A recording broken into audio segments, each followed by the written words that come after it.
We are here with Christian the Poi Pounda Natividad. Now, explain the nickname. Let's just go ahead and start with that. Let's get that right out of the way. I know it's brand spanking new.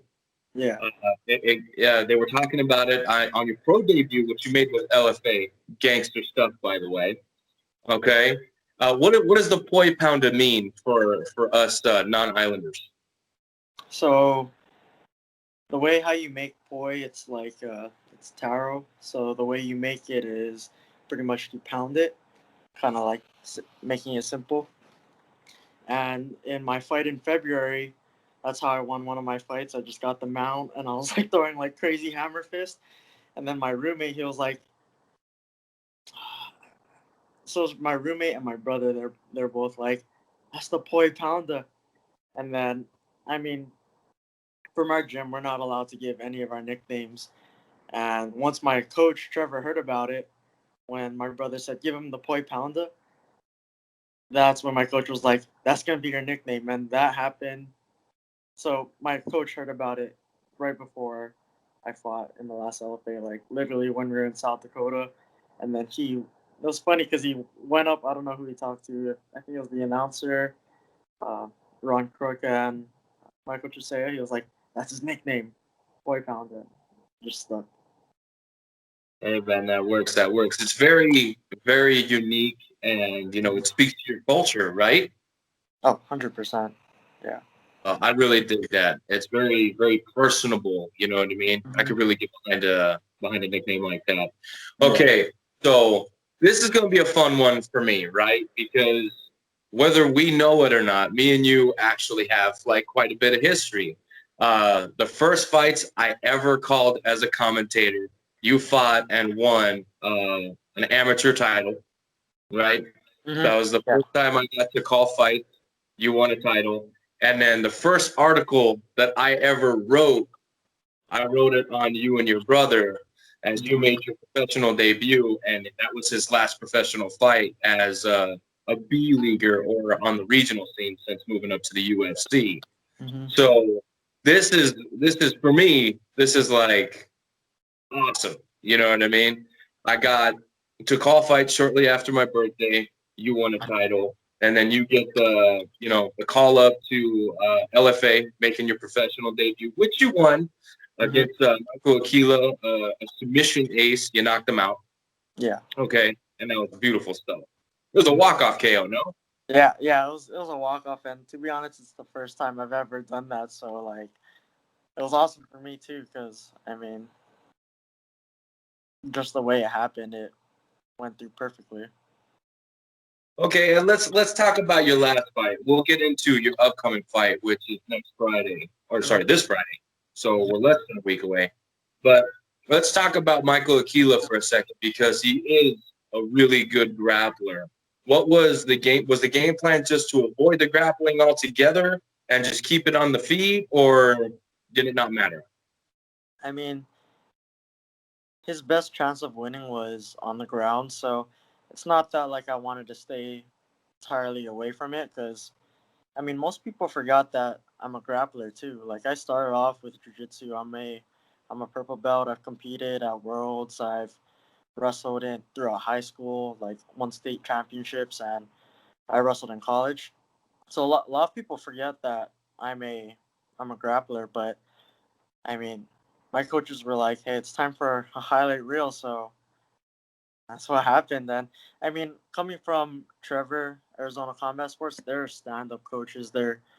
I mean, they're phenomenal all around MMA, stand up, all that stuff, but they specialize in stand up and kind of just wanted to show what I've learned over the past years I've been with them.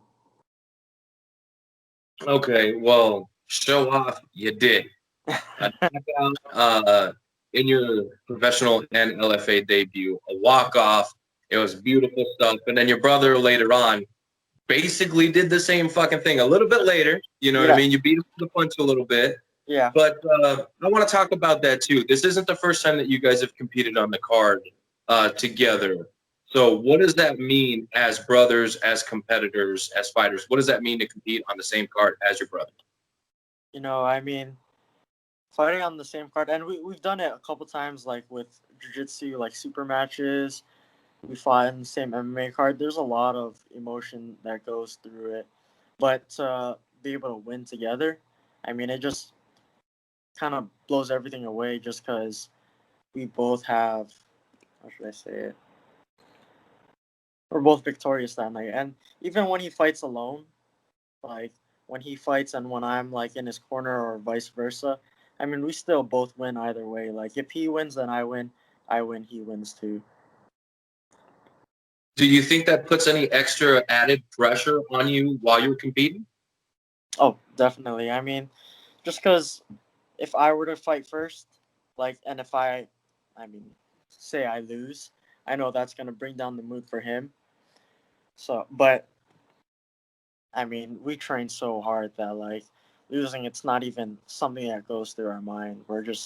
We hustle, we train hard, and I mean, we get what we deserve. You know, we train hard, and I mean, everything just falls into place.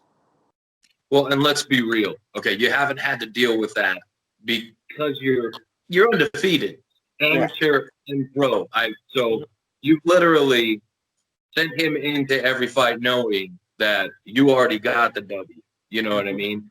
So that probably takes some of the pressure off him too, wouldn't you think?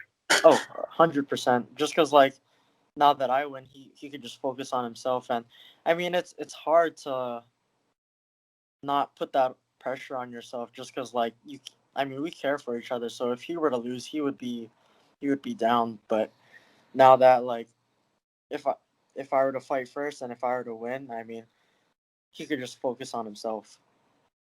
Now, you guys are competitors, right? You guys, tear each other apart in the gym.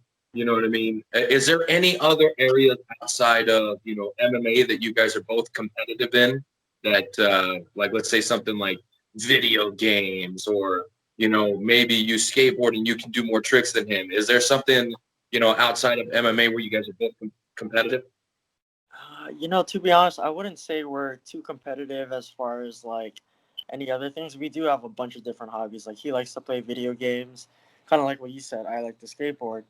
I mean, if I were to say something that we do compete in, and it's like a friendly competition, it's nothing that I'm trying to take away from him. And I mean, I never do that already, but like lifting weights a long time ago, we used to see who could bench more, squat more. And I mean, we wouldn't even say it either. Like, if I were to squat 365, he wouldn't be like, oh, you know what? I mean, he would just keep it in his mind, like, hey, he squat 365, I'm going to go squat 370. So Okay. yeah, Okay. but other than that, I mean, we're not too competitive as far as other things. When it comes to like fighting, though, I mean, we go at it. So I'd imagine that in the gym it's got to be a lot of fun to see you two guys, train together. I mean, people say it should be a pay-per-view thing all the time because we go hard. And like, I mean, if a time comes to where like he doesn't wash the dishes, then I mean, we go at it. Right on, right on. Now he's already gone to the big show, and your career is just starting to blossom here. Like I said, you're 1-0 in LFA. You're taking a short notice fight against, how do you pronounce this guy's, Jose Hogan? Something, I don't know, something like that. Yeah, Okay, Hogan. let's talk about this guy. Now, the nature of the fight is short notice. Is it short notice for both of you, or did his opponent fall out? To be honest, I have no idea. Like my coach just said, "Hey, you're fighting next weekend, in 7 days," and I was like, "Okay, sounds good." So, I mean, I don't know if he was already scheduled or not. I know it's his pro debut, but at the same time, I don't want to underlook him because my last fight was my pro debut too. So anything could happen. Okay, and if you watched any tape on him, is there anything that he does that might pose some problems? To be honest, I couldn't find any tape on him, so I just saw his record. I see that he won a lot by submission, so he might be another submission specialist. So we'll see how it goes. Okay, and now that you're fighting your second submission specialist in the row, is there any like itch to show off your grappling game, or right now is it more about just stacking up W's? I would just say like, I mean, I'm just going out there doing whatever happens. If he tries to take me down, if he takes me down, then fine, I'll play off my back. If I knock him out on the feet, then that's another thing that'll go viral, hopefully. So we'll see. I mean, I don't try to force anything like how anything should be. Just let it play and see what happens. Okay, and the short notice, you're taking this fight on extremely short notice, a week. That's pretty incredible. So that tells me that A, you're confident enough in yourself to take on, another human being in a cage fight. You know what I mean, and that you'll come out victorious. And that also tells me that you're in really, really good shape because I know if I had to take a fight on a week's notice, my ass would be nervous about the weight cut. Yeah, yeah. I mean, so to be honest, I have like I'm a 25er. Like you look at my height, you look at my size. I mean, I should be fighting at 25. So 35, it's not a super hard cut for me. I mean, I still gotta hustle. I still gotta go through all those like suffering emotions. But if I can make that cut to 25, so the weight cut, it's not like the hardest problem. And then when it comes to like being ready, I mean, me and my teammates, we pretty much fight every week. So now it's just at a different venue. It's against someone else who's different, might be a different style. I mean, but altogether, it's the same thing. I'm just going into another cage, another person, another, you could say, 3 rounds of sparring. Okay. And with this being, just around the corner and already your third fight of the year, but second as a pro, Hmm. do you think that you think you could get another one in before the end of the year, or do you think it's win this one and then take the rest of the year off? I mean, it's whenever they call me. If they call me, say I fight this weekend, I fight, everything goes good. They call me the weekend after, like, hey, we need you to replace this guy. I mean, I'll be there again. And they say they do that 5 times in the next 3 months. I'm fighting 5 times in the next 3 months. I mean, to be honest, it's whatever. If an opportunity shows itself, then I'm gonna take it. Okay. Let's see. How old are you? I'm 23. I turned 24 in December on my Okay. birthday. Yeah. All right. So is that the type of schedule that you want to keep up? Is that, something that interests you, or is it just if they call me, they call me. If they don't, then I just stay ready? Pretty much that. Like if, I mean, I'm like I said, I'm not in a rush for anything. I mean, I know fighting on the LFA, it's such a huge stage. It's probably the number one feeder company or organization to the UFC. But if they have me fighting another 10 times before I get to the UFC, and that happens within a 2 year, 3 year span, I'm completely fine with that. Or if say like they call me in the next year after 4 fights, 3, 4 fights, I mean, I'm not in a rush at all. Just like whenever an opportunity shows itself, then I'm gonna take it. Okay. And what is the goal? I know everybody's goal is to become, champion, but is there like other, marks along the line, once, on the way there that you want to hit? As far as like things outside of the of MMA, or No, no, no, inside of MMA, but is there like, okay, you want to be a champion, right? mm, Is there an organization that, maybe you find a little bit better than the other, or is there like a certain type of finishing move that you want to do before you retire? You know what I mean? Not that retirement's anywhere, yeah, in the, you know, in the future at all, but like, is there any types of little check marks that you have, along the way to becoming one of the greatest? to be honest, it's just To be honest, I'd say I don't really have anything. I just want to get in there, fight someone, and I mean, the more that's pretty much it. Just fight. Yeah, like I mean, like how my brother said, it's nice because he gets to fight for a living and he gets paid for it. I mean, if I was able to fight every day and like say my cost of living was free, I would do it every day too. But I mean, that's not how the world works. We have to make money. We have to keep the lights on somehow. So being able to fight, just fight as a career, that's something I would want to do. So Okay, yeah, that tells me that you're not 100% there yet as far as being a full-time fighter. So what do you do during the when you're not fighting? oh, so I work for a solar company. It's called Titan Solar Power. I know what Titan is. Oh yeah, so I work for them. I work in the finance department. I'm the assistant manager. So I fund loans by day, knock people out by night. So somebody defaults, do they just send you out there? What was that? I said so when somebody defaults on their loan, do they say, hey, send the Poi Pounda?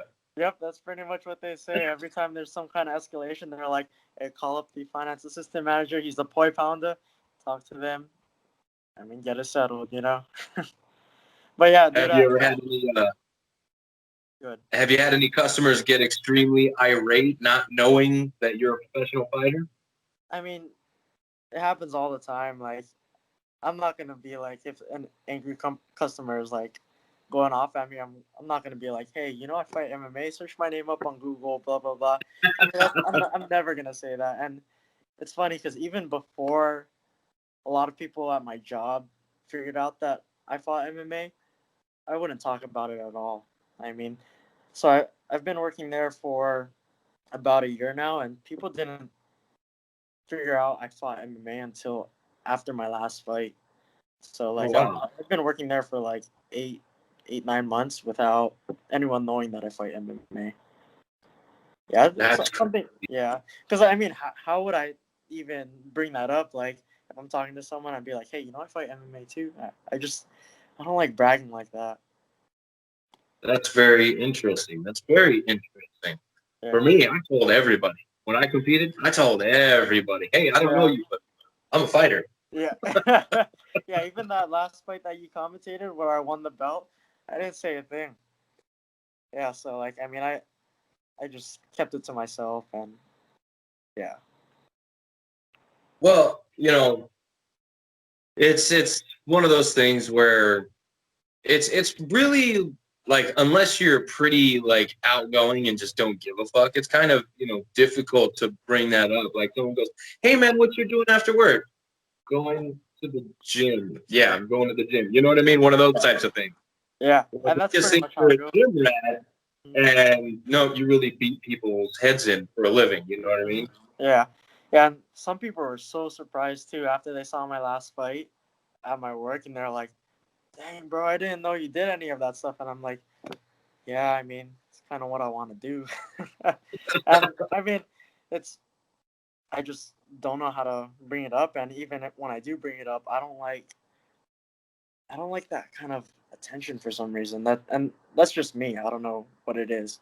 I mean, I do want to create a huge following base. I do want to be like that guy who everyone wants to see, but at the same time, I don't want to be that guy who tries to brag about it too much. Okay, well, there's brash personalities like your Conor McGregor's, your Chael Mhm. Sonnens, your Ronda Rouseys. Mhm. But then there's your stoic, your Fedor Emelianenkos, where they don't have to say a damn thing, like Oh yeah. at all. Hmm. You know what I mean? So you could, you could go that route too. I mean, it works. You know what I Hmm. mean? The stoic thing works, especially if you just fucking boom. All right, cool. I won. You know what I mean? Just walk away. You don't have to say anything. Let this guy do the talking. Yeah, and that's pretty much what Kazmat Chimaev. That's what how he's going. He doesn't really talk trash at all, but he's a stud. Had 3 fights in the UFC, and now he's fighting like Wonder Boy. I heard, and I mean they hype him up so much just because he's such a stud. And I know it's harder to get big that way, as far as like not doing any trash talking at all. Just, I mean, Conor McGregor, the reason, I mean, he's a stud also. Like, he was able to back up all of his trash talking with his skills, but I feel like the reason why he got that big is because of all of the drama he would bring in into the UFC. Well, you know what I mean? It works for some people. It doesn't for others. Some people can Mm-hmm. get away with it. Mm-hmm. Others can't. You know what Yeah. I mean? Like, let's just put it this way. You have, Conor McGregor, that's how he fucking built his legacy. His entire Mm-hmm. career was off of running his mouth. Yep. And it worked. Leon Edwards, anytime he says anything, everybody tells him to shut up and quit crying. You know what I mean? Yeah. So Yeah. it works for some, it doesn't work for others. I think the best way you can go about your career is A, just remain respectful and humble, and B, just fight. Just fight as often as you can, Yeah. and the fans will come. You know what I mean? You don't have to fucking talk a bunch of shit. Yeah. I mean, that's pretty much the route I'm doing right now. I mean, I don't even swear, so it's hard to talk trash when you don't swear. Like, this guy, he's a son of a he's a punk. I mean, Right? that doesn't sound bad at all, you know. Like, I mean, just it's not who I am to like trash talk. To swear. Finding a way to trash talk without using vulgarity but making it sound good Yeah, would be interesting. You know what I yeah, mean? yeah. I think like having like being smart, having a sense of humor. I think that's like another way of like getting a lot of fans. But to be honest, like I mean, like you said, the fans will come if I keep knocking people out. If I keep like having some kind of highlight reel. I mean, people are gonna want to watch me regardless. So just be myself, whatever. Well, I know you made a fan out of me when I got to call your fight. That Yeah, was awesome. yeah, You know what I mean? And then see what's crazy is I'm watching you compete, and I'm just watching your brother, and he's just lasered in, like he yeah. could not take his like. And people were trying to like talk to him and come up to him, you know what I mean? Hmm. And he's just like, you know what I mean? Like just focus, focus, focus. Hmm. So you guys are like just focused. You know what I mean? Does that make sense? Yeah. Oh yeah. I mean, we there's a lot of like things that go through our mind, and when it comes to like fight day, when it comes to even that moment when we step into the cage, I mean, there's nothing that really comes across our mind other than fighting. And it's crazy because a lot of people ask, like, hey, how was it at your last fight at the LFA? Because you fought with no audience. Did you notice any difference? And I'm like, to be honest, it felt exactly the same. Like, when I fought with an audience, I felt like there wasn't an audience. And now that I'm fighting without audience, I mean, same thing. The only benefit is I could hear my coaches way more. So, Okay, and then let's go ahead and talk about the gym a little bit. mhm, Aside from your brother, because we know we got a killer in Kevin Natividad, mhm. but who else is helping you gear up for this one? So Tyrell Fortune, I know a lot of you guys know or may or may not, but he's one of the studs in Bellator.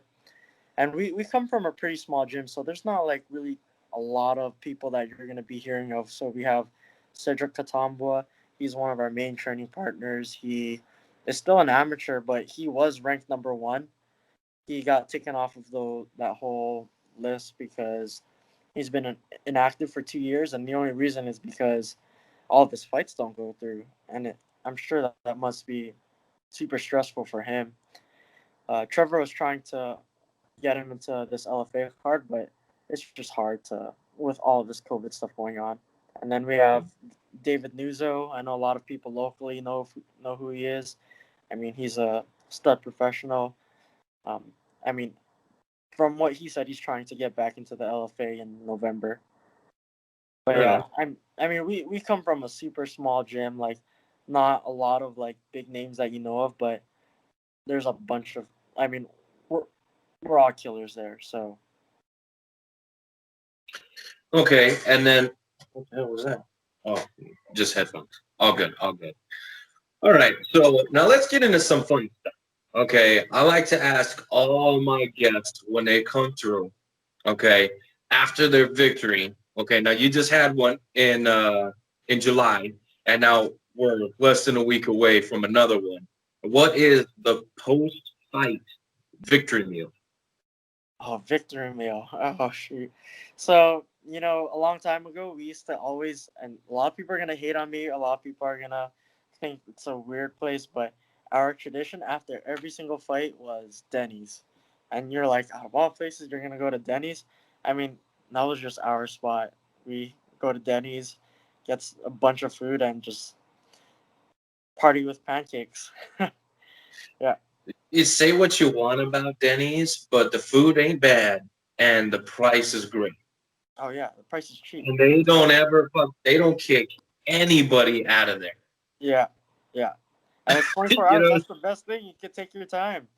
Yeah, like, I mean, you're gonna think I'm crazy, but my last post-fight celebration was Cafe Monarch, and that's like a super expensive place. Me and my girlfriend went, and this was like a couple days after when I got back from South Dakota. But dude, my for just the two of us, our bill was $300, and I was like, the food was great. I came out with a full stomach, but came out with an empty wallet. So, I mean, for the post fight celebration, I mean, it was fine, but I think I prefer to just go back to Denny's, spend a couple dollars on pancakes and whatever it is. Yeah, I'm pretty cheap. yeah, there you go. Yeah, There you go. Hey, there's nothing wrong with that, man. yeah, and, Look, and, and you're in a career that you have to fight as often as possible, but also stack as much paper as possible because the the the the timeline that you have is very short to make as much money as possible. You know yeah, what I mean? And a lot of guys look at Diego Sanchez. We'll use Diego as an example, right? He's mm-hmm, still competing. You know what I mean? hmm He's still competing, and that's because I don't know if he knows what else to do outside of it. You know, a la BJ Penn. You know what I mean? yeah, BJ Penn to himself was nothing if he wasn't fighting. You know what I mean? hmm So you have to stack as much paper. Now, is there a game plan for after fighting? So right now I'm still building my resume. Like I feel like what I'm doing right now as a assistant finance manager at a solar company, and just like the timeline of how fast I progressed with this company, I feel like that's just looking good on my resume. And to be honest, I don't want to be working after I'm 40. And I know that's like a crazy goal. A lot of people are like that. That may be unrealistic. And I mean, it's a goal. I mean, not all goals are achieved. I mean, maybe I'm working until I'm 42 and then I retire. I mean, my goal right now is just to be smart with my money, make a lot of money, and not work till after I'm 40. I just want to be cruising at home on vacation, exploring the world at that time. And you could ask like a lot of people that know me. I spend literally all day long just hustling because I work full time job as salary, so I have to work even off the clock, and then Mm, I train full time. So by the time I get home, I mean I just don't have any energy at all. So yeah, as far as like after MMA, I mean hopefully I don't have to work at all. But if I do, then I probably maybe stick to somewhere near fighting, or if I have to, then I'll probably just go to a desk job. But that's not ideal. okay. Yeah. I don't think there's anything wrong with wanting to be, retired, not working by hmm the time you're 40. I hmm think it gives you, an end date to when you're going to become working. You know what I mean? There's Yeah. nothing wrong with that at all. It's extremely ambitious given today's climate and our, global financial, you know, issues that everyone's having. You know what I mean? So I don't think there's anything wrong with that. I think it's, pretty cool that, at 24, hmm you already have that in your mind. You know what I mean? hmm You got a nice career. You're training full time. You're doing your thing at the gym, and you're fighting often. You know what I mean. You're staying active. hmm So I think you're doing everything the right way. I think you're doing things a lot better than maybe a lot of fighters before you. You know hmm what I mean? Where Yeah. it was, you know, I'm a professional fighter. You know what I mean, and that's all they are. You know what I mean? hmm Yeah, and I mean, I just don't want to be working forever, like, and it's just how I was growing up.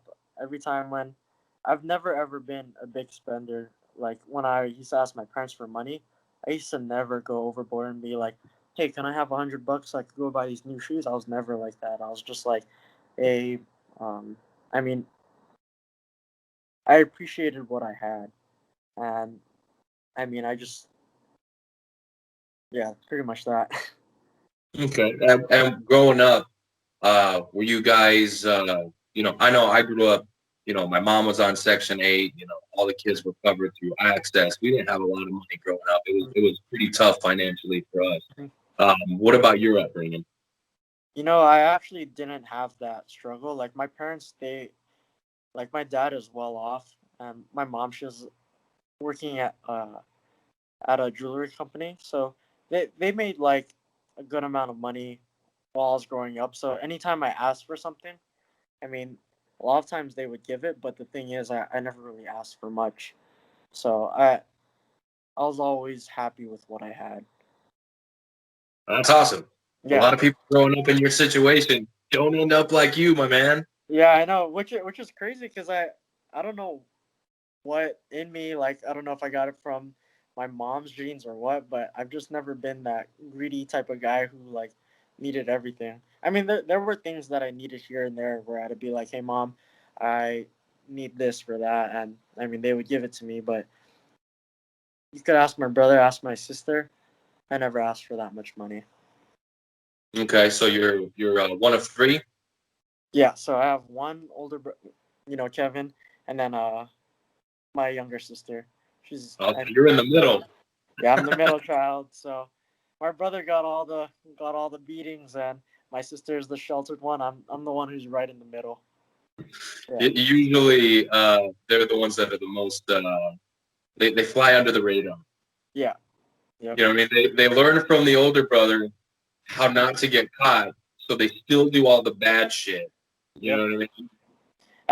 And like even when they do get caught, since they're the youngest, they're the baby, and they're like, oh, you know what? It's fine. Where if my brother were to do like an inch of that, my brother would get beat down.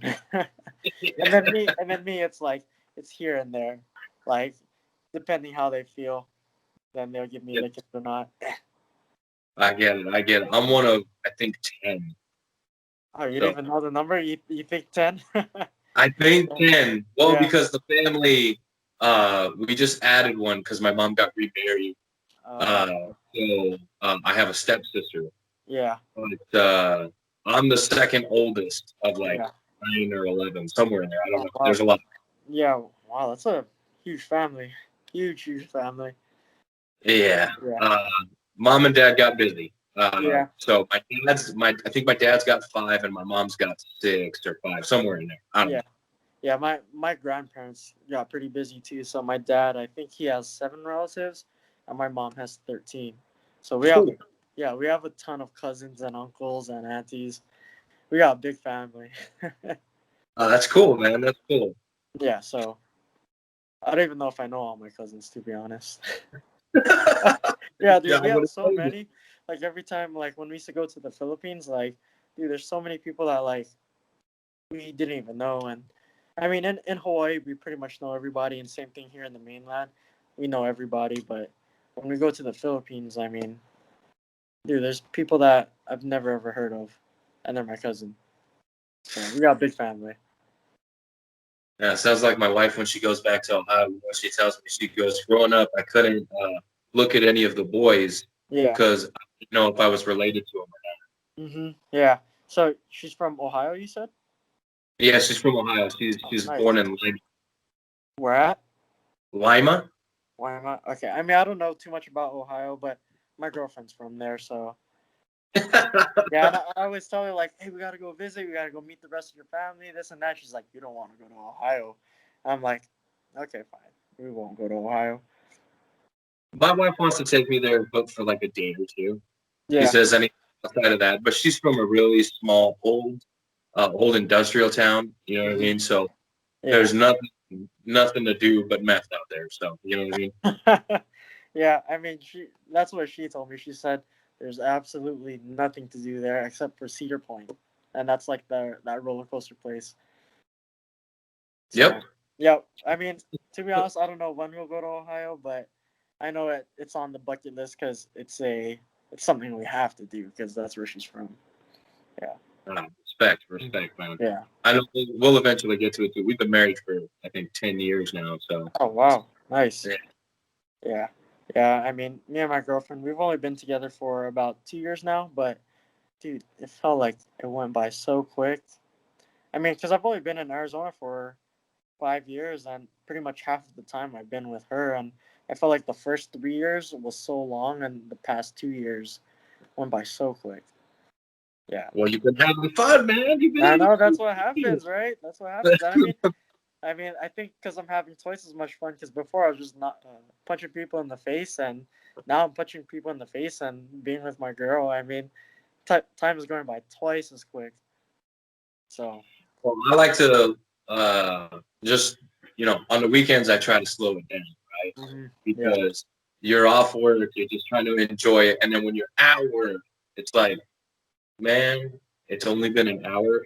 It feels like 12. You know what I yeah, mean? yeah, yeah. I mean, we're stay-at-home bodies, so we like to chill at home, watch TV, be lazy, all that stuff, and that time goes by quick too. Like it's crazy because just every time I'm with her, time just flies, man, and it sucks just because like we don't have that time to digest everything and like really enjoy all of that time that we spend with each other. It sounds like you need a beach and a beer. That's pretty much it, and that's why she wants to move to Hawaii. She wants to be sitting at the beach and she wants to drink her wine. And I mean, I told her like, hey, maybe after I retire, we could go back to Hawaii. But I mean, Hawaii is always gonna be there. It's home. I can visit when anytime I want. But I just feel like if I want to pursue this MMA career, I mean, I have to be here in the mainland. And I mean, I need my coaches too. I need my coach's brain. I need all my training partners. So I think Arizona's where I'm gonna be at for a minute. Well, Arizona, a lot of good, great fighters come from here. We've had world champions, we've had legends, all that shit. You know what I mean? Down from Mhm. Vista all the way up to, you know what I mean, Yeah. northern Arizona. So, I mean, it's a really good place to, set your roots in for your fight career. You know what I Mhm. mean? Yeah. So, dude, I I'm gonna have to cut us off. I mean, I'm Mhm. having so much fun, Yeah. but you know what I mean. I gotta All good. save some questions for the next one. Yeah. I mean, it's all good, man. I mean, I'm glad that we. I think this is isn't this the first time we've actually spoke to each other, like heard your voice, all that stuff. Yes. Well, Yeah. no, we spoke briefly at the Valentine's Day massacre. Okay. You know, It to be was honest. I was walking around. I was basically shadowing Ed West because this was the first time I ever did it. So I was just like, Mhm. okay, I'm gonna let this guy. He's done Yeah. it a couple times.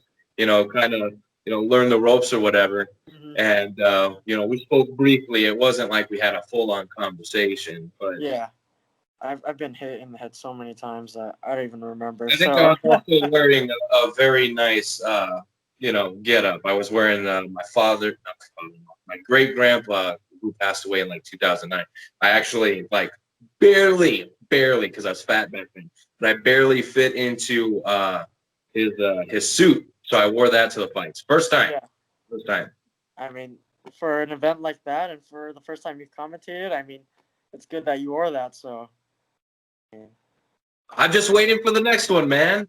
yeah. I'm waiting. I'm sitting here twiddling my thumbs, waiting for Doug Ducey to do something about this I because they're know. they're Yeah.